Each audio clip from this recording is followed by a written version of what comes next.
شکریہ جی، شکریہ.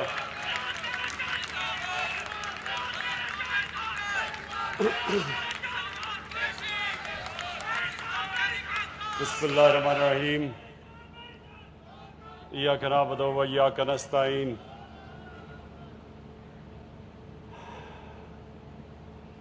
جناب وزیر اعلیٰ پنجاب عثمان بزدار، میرے فیڈرل منسٹرز، پروونشل منسٹرز، خواتین و حضرات، میں پہلے تو آج یہ کہنا چاہتا ہوں پبلک سے کہ عثمان بزدار کو کیوں میں نے چوز کیا پنجاب کا وزیر اعلیٰ. ہر قسم کی میں دیکھتا ہوں میڈیا میں تنقید ہوتی ہے عثمان بزدار کے اوپر، میرے سے کم ہوتی ہے لیکن ہوتی ہے، اور بڑے ایک کیمپین چلتی ہے کہ وزیر اعلیٰ پنجاب اہلیت نہیں رکھتے پنجاب کا وزیر اعلیٰ بننے کے لیے. اور مجھے افسوس ہوتا ہے کہ کسی نے آج تک یہ ایویلیویٹ کیا ہی نہیں کہ کیا ان کی 2.5 سال میں اصل میں پرفارمنس کیا ہے، اور اس کے مقابلے میں جو 2.5 سال پہلے وہ ہالی ووڈ کا ایکٹریس، بالی ووڈ کا ایکٹر کبھی بوٹ پہن کے کھڑا ہوتا تھا پاری میں، کبھی وہ ٹوپیاں پہن کے کھڑا ہوتا تھا، اس کے اور اس کے کبھی مقابلہ کیا ہی نہیں. موازنہ تو کریں کہ اس نے کیا اپنے 2.5 سالوں میں کیا اور اس نے کیا کیا. میں آپ کو یقین دلاتا ہوں، آپ ایک ایک چیز لے لیں، اور وزیر اعظم کا سب سے زیادہ کام کیا ہے کہ سب سے اپنے کمزور طبقے کو اوپر اٹھانا. جب ایویلیویشن ہوتی ہے تو یہ دیکھا جاتا ہے کہ کس نے اپنے کمزور اور غریب طبقے کو مدد کی. یہ ہے ایویلیویشن. یہ نہیں ہے کہ وہ اربوں اربوں روپیہ اپنی سیلف پبلسٹی میں، تصویروں میں، ہر روز اشتہاروں میں خرچ کر دے، میڈیا کو رشوت دے اور اپنی پبلسٹی کروا لے.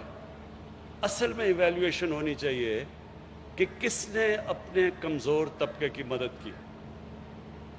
دیکھیں، کیونکہ میں ابھی آتا ہوں، اصل تو آج ہمارا ایک بڑا ہسٹوریکل آج ایونٹ ہے ساؤتھ پنجاب کے سیکریٹریٹ کا.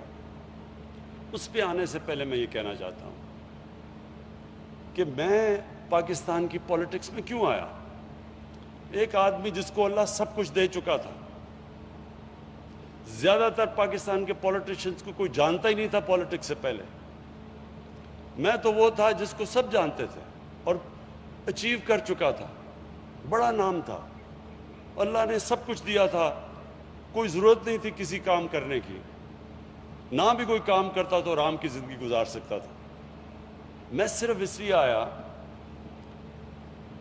کہ میں نے دیکھا کہ پاکستان میں ایک چھوٹا سا طبقہ ملک کا خون چوس رہا ہے. اس کو ایلیٹ کیپچر کہتے ہیں. ایک چھوٹی سی رولنگ ایلیٹ پاکستان کے سارے وسائل کے اوپر بھی قبضہ کر کے بیٹھی ہوئی ہے. ان کے لیے ایک پاکستان، عوام کے لیے دوسرا پاکستان، قانون ان کے لیے اور پاکستانیوں کے لیے اور قانون. وہ چوری کریں، کرپشن کریں، ان کی ڈیلز ہوتی تھی، این آر اوز ہوتے تھے. ان کو پاکستان کا انصاف کا نظام کچھ نہیں کہتا تھا. وہ چوری کرتے تھے، پھر آپ واپس آ کے چوری کرتے تھے. ملک کے وسائل کو باہر بھیجتے تھے، بڑے بڑے باہر محلات. کیونکہ میں لندن کو جانتا ہوں بڑی اچھی طرح، کتنے سال میں نے وہاں کرکٹ کھیلی، تو مجھے تو پتہ ہے کہ انہوں نے کس لندن کے مہنگے ترین علاقوں میں انہوں نے محلات لیے ہوئے ہیں. وہ کتنے مہنگے ہیں. وہاں کے ادھر کے بھی وزیر ان علاقوں میں نہیں اس طرح کے محل لے سکتے. ان کا وزیر اعظم کے پاس اتنا پیسہ نہیں ان علاقوں میں رہنے کا جدھر ہمارے یہاں وزراء اور ہمارے حکمران یہاں سے پیسہ چوری کر کے باہر لے کے گئے. لیکن قانون نہیں پکڑتا ان کو. اور پھر جو وسائل بھی ہیں، انگلش میڈیم، سب سے زیادہ نوکریاں ان کی، پریولیجز پوزیشن ان کے، عہدے ان کے، باقی عوام کے لیے اردو میڈیم اور پھر دینی مدرسے، ایک طبقاتی نظام جس میں ہمارا نیچے سے طبقہ اوپر ہی آ ہی نہیں سکتا. جتنی مرضی محنت کریں ان کے لیے ایک سیلنگ ہوگی کہ اس سے اوپر آپ نہیں جا سکتے. بس یہ صرف ایک چھوٹے سے طبقے کے لیے سارا پاکستان بنا ہوا ہے. پھر علاقے پاکستان کے جو تو حکمران کے قریب علاقہ ہے ادھر ہی پیسہ خرچ ہو رہا ہے، جتنا طاقتور ہے وہ پیسہ کھینچ رہا ہے، اور جو یہ علاقے دور ہیں پاور سینٹر سے وہ پیچھے رہ گئے. تو عثمان بزدار کو جب میں ہماری 2018 میں الیکشن جیتے تو میں نے اپنے آپ سے پوچھا کہ میں کس طرح کا پنجاب چاہتا ہوں. اسی طرح کا میں وزیر اعلیٰ چاہتا ہوں. میں وہ پنجاب چاہتا ہوں جدھر سب سے پہلے پنجاب کے وہ علاقے جو پیچھے رہ گئے ہیں، کس کو تکلیف ہوگی، سمجھ ہوگی کہ یہ ان علاقوں کے اندر کتنے برے حالات ہیں، اور پھر کس میں درد ہوگی اپنی غریبوں کے لیے، کس میں یہ تکلیف ہوگی ان کی، کون ایمپتھی ہوگی، کون ان کے لیے سوچے گا. حالانکہ عثمان بزدار ہماری پارٹی میں بھی نہیں تھے، بعد میں آئے تھے. لیکن میں نے جب دیکھا تو میں نے سوچا کہ میں ایک اس آدمی کو لانا چاہتا ہوں جو میری سوچ جو ہے پنجاب کے اوپر، اس کے اوپر پوری طرح عمل کرے.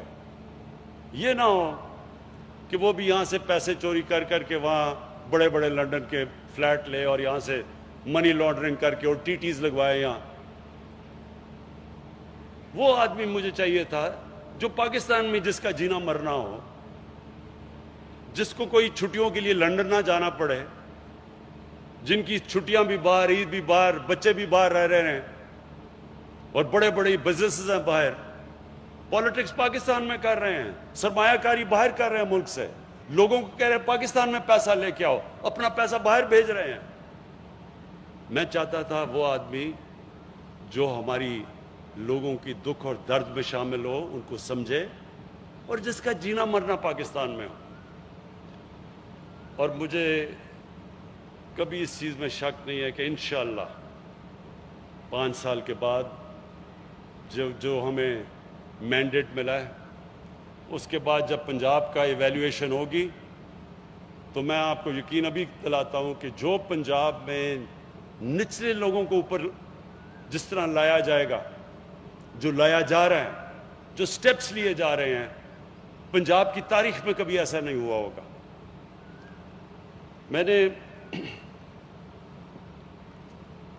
میں نے جب عثمان بزدار کو وزیر اعلیٰ بنایا تو میں نے ان کو ٹیسٹ کیا.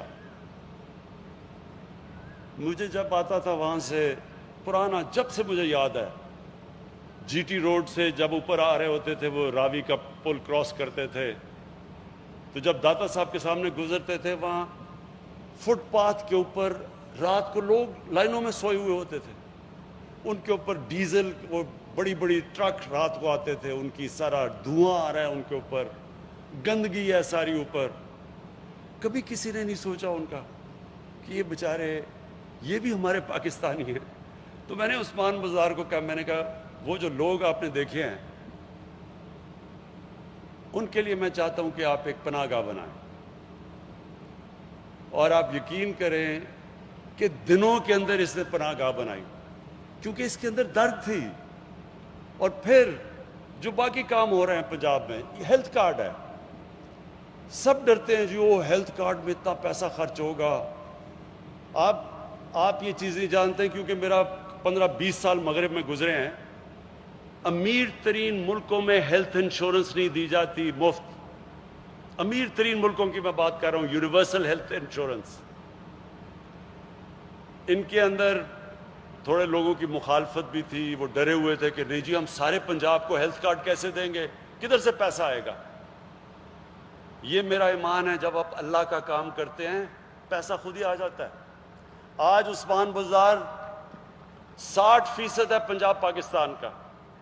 یہ انہوں نے پورا زور لگا رہے ہیں کہ سارے دسمبر تک ہر پنجاب کے شہری، ہر خاندان کے پاس ہیلتھ کارڈ ہو، ہیلتھ انشورنس ہو، کہ جب بھی کوئی خاندان میں بیمار ہوتا ہے تو کسی بھی گورنمنٹ ہسپتال میں جا کے اپنا علاج کروا سکے. دیکھیں، آپ کے گھروں میں اگر بیماری کبھی خدا نخواستہ آئی ہو تو سب کو پتا ہوتا ہے کہ جب گھر میں بیماری ہوتی ہے کس طرح کی بے بسی گھر میں ہوتی ہے. اب وہ سوچیں کہ جو غریب گھر میں جب بیماری ہوتی ہے، ایک بیماری کی بے بسی ہے، ایک پھر ان کے پاس پیسہ نہیں ہے علاج کروانے کے لیے. یہ سوچ کے، یہ دیکھ کے شوکت خانم کینسر ہاسپٹل میں نے بنایا تھا کہ ہمارے جیسے، میرے گھر میں اتنی تکلیف تھی کینسر کی جب والدہ کو کینسر ہوئی، تو تب میں نے سوچا غریب گھروں میں کیا ہو رہا ہے، کیونکہ کینسر کا علاج سب سے مہنگا علاج ہوتا ہے، تو غریب تو یہاں تو افورڈ ہی نہیں کر سکتا کینسر کا علاج. یہ تھی سوچ کینسر ہاسپٹل کے پیچھے، اور ہیلتھ کارڈ کے پیچھے بھی یہی سوچ ہے. پختونخوا نے کیا. اب یہ پنجاب دوسرا صوبہ ہوگا کہ سال کے آخر تک سارے پنجاب میں ہیلتھ کارڈ جائے گا. ہر گھر میں، غریب گھر میں ان کو یہ اعتماد ہوگا کہ اگر کوئی بیماری ہوگی تو ہمارے پاس ایک کارڈ ہے، ہم جا کے علاج کروا سکیں. اور دوسرا، آج مجھے یہ خوشی ہوئی کہ کسان کارڈ، یہ آج ہم نے لانچ کیا. کسان کارڈ یہ بھی پنجاب نے پہل کی ہے، ابھی کہیں کسی صوبے میں نہیں آیا. ہیلتھ کارڈ تو آ گیا پختونخوا میں، کسان کارڈ آج پنجاب نے پہل کی ہے کہ یہ اب جا کے کسانوں کی جو اب مدد ہوگی، ڈائریکٹ ان کو سبسڈی دی جائے گی. چھوٹے 97% پاکستان کا کسان چھوٹا کسان ہے. جب اس کی آپ مدد کریں گے تو ملک میں پیداوار بڑھے گی، ملک میں خوشحالی آئے گی. یہ پہلی دفعہ کسی نے پاکستان کے اندر اس چیز کا سوچا ہے. میں مبارک دیتا ہوں پھر آپ کو عثمان بزدار کہ آپ کی گورنمنٹ یہ چیز سوچی ہے. جب ہم پختونخوا میں آئے تو میں یہی مخالفین جو آج کہہ رہے ہیں کہ جی کدھر ہے ریاست مدینہ، یہی مجھے کہتے رہے 5 سال بلکہ 4 سال کہ جی کدھر ہے نیا پختونخوا. اور سب نے مجھے کہا کہ جی اب آپ بھول جائیں، پختونخوا کے لوگ صرف ایک دفعہ آپ کو موقع دیتے، دوسرا موقع نہیں دیتے. ساری جماعتوں کو ایک دفعہ کے بعد فارغ کر دیتے ہیں وہ. تو میں نے یہ 4 سال لوگوں سے یہ سنا، اور جب الیکشن کا رزلٹ آیا 2/3 اکثریت ملی پختونخوا میں. کیوں ملی؟ یو این ڈی کی رپورٹ آ گئی. اب یو این ڈی کی رپورٹ کے مطابق جو صوبہ وار آن ٹیرر کی وجہ سے پیچھے رہ گیا تھا 2013 میں، جب ہماری حکومت آئی 2013 سے لے کے 2018 تک، جس صوبے میں سب سے تیزی سے ہیومن ڈیولپمنٹ، انسانوں کے اوپر خرچہ ہوا وہ تھا، اور جس صوبے نے سب سے تیزی سے غربت کم کی وہ پختونخوا تھا، اور جس صوبے میں امیر اور غریب میں فرق کم ہوا وہ پختونخوا تھا. اس لیے لوگوں نے 2/3 اکثریت دی. اور انشاءاللہ 5 سال کے بعد پنجاب میں لوگ یہ یاد رکھیں گے، یہ نہیں کہ وہ بڑے بڑے شہروں کے اندر امیر لوگ کیسے رہ رہے ہیں، وہ یہ دیکھیں گے کہ پنجاب کے غریب لوگوں کی کس نے مدد کی. جو عثمان بزدار کا علاقہ ہے وہ سارے پنجاب میں سب سے پسماندہ علاقہ ہے ڈی جی خان کا، اور ڈی جی خان سے بھی، جو ڈی جی خان کا قبائلی علاقہ ہے وہ اور بھی پیچھے ہے جدھر سے وہ عثمان بزدار آتا ہے. تو اس لیے جو آج اس نے پیکج اناؤنس کیا آپ کے لیے، ملتان کے لوگوں کے لیے، مجھے یہ بڑی خوشی ہے کہ اب یہ سوچ آ گئی ہے کہ ہم نے سارے علاقے کی ڈیولپمنٹ کرنی ہے، صرف ایلیٹ کے علاقوں کی ڈیولپمنٹ نہیں کرنی. لاہور کے اندر بھی ڈیولپمنٹ جو کی گئی تھی وہ ان علاقوں میں تھی جدھر سب سے زیادہ تو جو تخت لاہور کا رائل خاندان بس رہا تھا، وہ انہوں نے پبلک کے اتنا پیسہ اپنا باہر رکھا ہوا ہے، اور اس کی ڈیولپمنٹ عوام کے ٹیکس کے پیسے سے کی، سارا رائیونٹ کے علاقے میں. یہ اب ہم سارے علاقوں میں، اور پاکستان، میرا چیلنج یہ ہے کہ پاکستان کے جو علاقے پیچھے رہ گئے ہیں، قبائلی علاقہ جو مرج ڈسٹرکٹس ہیں، بلوچستان کے علاقے، اندرون سندھ، یہ جو ساؤتھ پنجاب ہے، میری پوری اب کوشش ہوگی کہ انشاءاللہ جو بھی ہمارے قدم اٹھائے گئے ہیں، جو بھی ہم جس طرح بھی اپنا بجٹ بنائیں، ہمارے کمزور اور غریب علاقے اوپر آئیں۔ اب میں آتا ہوں جس کے لیے یہ ہماری فنکشن ہے، ساؤتھ پنجاب کا سیکریٹریٹ۔ دیکھیں، اب تو آج تو ملتان کے سیکریٹریٹ کا میں نے اوپننگ کی ہے، انشاءاللہ بہاولپور کے سیکریٹریٹ کے بھی میں اگلی باری اوپننگ کروں گا۔ میرا اس پہ رائے پہلے دن سے یہ تھی کہ ساؤتھ پنجاب پیچھے رہ گیا ہے، کیونکہ میں نے یہ سارے علاقے اپنی 15 سال تو ہماری پارٹی بڑی چھوٹی سی پارٹی تھی، بلکہ مجھے یاد ہے میں نے شاہ محمود کو بھی دعوت دی تھی پارٹی میں آنے کے لیے، لیکن شاہ صاحب نے تب دیکھا کہ ابھی تھوڑا سا ذرا ٹھہر جاؤ، میں تمہیں دیکھوں گا کیا کرتے ہو۔ تو سنیں تو سارے پاکستان میں پھرا، کوئی پاکستان کا علاقہ نہیں جو میں نے 15 سال میں نہیں گیا۔ اور میں ساؤتھ پنجاب میں غلطی سے جب دورے 2 دفعہ کیے تو وہ جولائی کا مہینہ تھا، اور میں نے کبھی اتنی گرمی نہیں دیکھی جتنی ساؤتھ پنجاب میں ہے، اور بجلی بھی چلی جاتی تھی تو رات کو نیند بھی نہیں آتی تھی کیونکہ لوڈ شیڈنگ تھی تب۔ لیکن واضح تھا کہ ساؤتھ پنجاب پیچھے رہ گیا، اور اب سٹیٹسٹکس اس چیز کی گواہی دیتی ہیں کہ 33% کی آبادی ساؤتھ پنجاب کی، اور صرف جو بجٹ ایلوکیشن تھی وہ 17% تھی۔ ہاشم نے مجھے فگرز دی ہیں کہ 7 سالوں میں جو ساؤتھ پنجاب کا جو بجٹ تھا، جو ہونا چاہیے تھا، اس کی ری ایلوکیشن ہو گئی واپس شہباز شریف نے جدھر فیصلہ کیا، کیونکہ وہ تو ایک آدمی فیصلہ کرتا تھا۔ تو اس میں ساؤتھ پنجاب نے 7 سالوں میں 260 ارب روپے کا نقصان ہوا۔ جو پیسہ یہاں خرچ ہونا چاہیے تھا وہ کہیں اور خرچ ہوا، ساؤتھ پنجاب کا پیسہ تھا۔ تو اس لیے ساؤتھ پنجاب کے لوگوں کی اتنی خواہش ہے یہ کہ ساؤتھ پنجاب کا علیحدہ صوبہ بنے، اور یہی آپ کے سامنے ہے یہ سٹیٹسٹکس کہ 260 ارب روپیہ جو 7 سال میں ساؤتھ پنجاب میں خرچ ہونا چاہیے تھا وہ کہیں اور خرچ ہوا۔ اور دوسری چیز نوکریاں، کہ ایک 33% اگر صوبے کا سائز ہے، اس کی آبادی ہے، تو اس کو اسی کے مطابق نوکریاں ملنی چاہیے، اس کا کوٹا ہونا چاہیے۔ تو یہ بھی آج فیصلہ ہو گیا ہے کہ ساؤتھ پنجاب کو اس کے سائز، اس کی آبادی کے سائز کے مطابق اس کو نوکریوں کے اندر کوٹا ملے گا۔ اور سب سے بڑی بات یہ کہ ساؤتھ پنجاب کے لوگوں کے لیے آسانی، وہاں رحیم یار خان سے، بہاول نگر سے، بہاولپور سے یا ملتان سے لاہور جانا زیادہ بہتر ہے کہ ادھر آپ کے مسئلے مسائل کا حل ہو، آپ کے فیصلے ہوں۔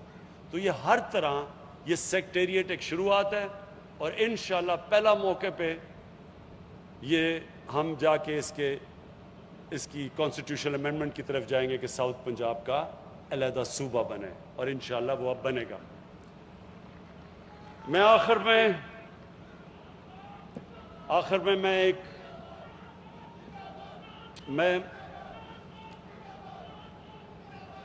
ایک بات کرنا چاہتا ہوں جو ابھی حال ہی میں بڑے افسوسناک واقع ہوئے، کہ فرانس کے اندر ہمارے حضور کی شان میں گستاخی کی گئی اور کوئی خاکے چھپے، تو اس کے اوپر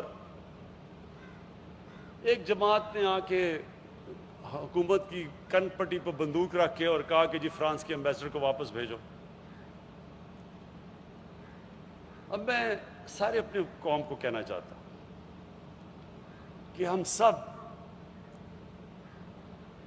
میں تو کسی کو نہیں جانتا جو ہمارے نبی صلی اللہ علیہ وسلم سے عشق نہیں کرتا، اگر کوئی نہیں، مجھے تو نہیں پتا، کیونکہ آپ کو اب صحیح معنی میں آپ کے دل میں ایمان آ سکتا ہی نہیں جب تک آپ نبی صلی اللہ علیہ وسلم آپ کے دل میں نہیں بستے، آپ ان سے پیار نہیں کرتے۔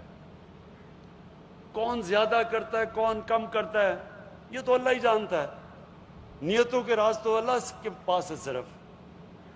لیکن میں ایک چیز جانتا ہوں کہ کون سا ہمیں اب سب کو، اگر ہم ان سے عشق کرتے ہیں اور ہمیں تکلیف ہوتی ہے کہ ان کی شان میں کوئی گستاخی کرتا ہے، تو اس کا طریقہ کیا ہے کہ ہم ان کو روک سکیں؟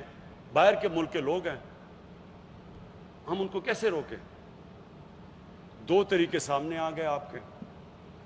ایک طریقہ ٹی ایل پی کا ہے کہ جناب یہاں اسلام آباد پہ حلہ بول دو، گورنمنٹ کے اوپر پریشر کرو کہ جو فرانس کے ایمبیسڈر کو واپس بھیج دے۔ یہ ان کا طریقہ ہے، مظاہرے کرو، توڑ پھوڑ کرو پاکستان میں۔ تو کیا اس سے یہ رک جائیں گے؟ فرانس اور یورپ میں جو لوگ اور امریکہ میں جو یہ ان کی شان میں گستاخی کرتے ہیں، کیا یہ رک جائیں گے؟ اور ایک میرا طریقہ ہے اور میری گورنمنٹ کا طریقہ ہے، مقصد ایک ہی ہے۔ ہمیں تکلیف ہوتی ہے یہ جب بھی کوئی ان کی بے حرمتی کرتا ہے، ہم سب کو تکلیف ہوتی ہے۔ طریقہ کیا ہے اس کو ختم کرنے کا؟ ٹی ایل پی کا طریقہ آپ کے سامنے آ گیا۔ میرے پاکستانیوں، میں مغرب کو سب سے بہتر جانتا ہوں۔ کوئی مغرب کو اس طرح اندر نہیں سمجھتا جو میں سمجھتا ہوں۔ زندگی کے میرے 20 سال گزرے ہیں وہاں، پروفیشنل کرکٹر ہو کے یونیورسٹی میں وہاں گیا، میں ان کی سوچ کو جانتا ہوں۔ یہ جو ٹی ایل پی کر رہی ہے کہ جی ہم فرانس کے ایمبیسڈر کو واپس بھیجو اور نہیں تو یہ کر دیں گے اور توڑ پھوڑ ہو جائے گی، میں آپ کو لکھ کے دیتا ہوں 100 سال آپ یہ کر لیں اس سے کوئی فرق نہیں پڑنے لگا، بلکہ وہ اور کھڑے ہو جائیں گے کہ جی یہ تو قوم بڑی تنگ نظر ہے، ہم تو آزادی رائے کے اوپر، ہماری آزادی رائے کے اوپر یہ اٹیک کر رہی ہے، تو وہ تو اور کھڑے ہو جائیں گے، وہ تو سمجھیں گے کہ ہم آزادی رائے کے اوپر سٹینڈ لے کے کھڑے ہیں، اس کو تو وہ دین سمجھتے ہیں۔ ایک میرا طریقہ ہے اور انشاءاللہ میں آپ کو ثابت کروں گا کہ میرا طریقہ ہوگا جو کامیاب ہوگا، اور وہ طریقہ یہ ہے کہ مسلمان دنیا کے ہیڈز آف سٹیٹ سے ہم بات کریں، ایک ایک ملک سے، جو ہم کر رہے ہیں۔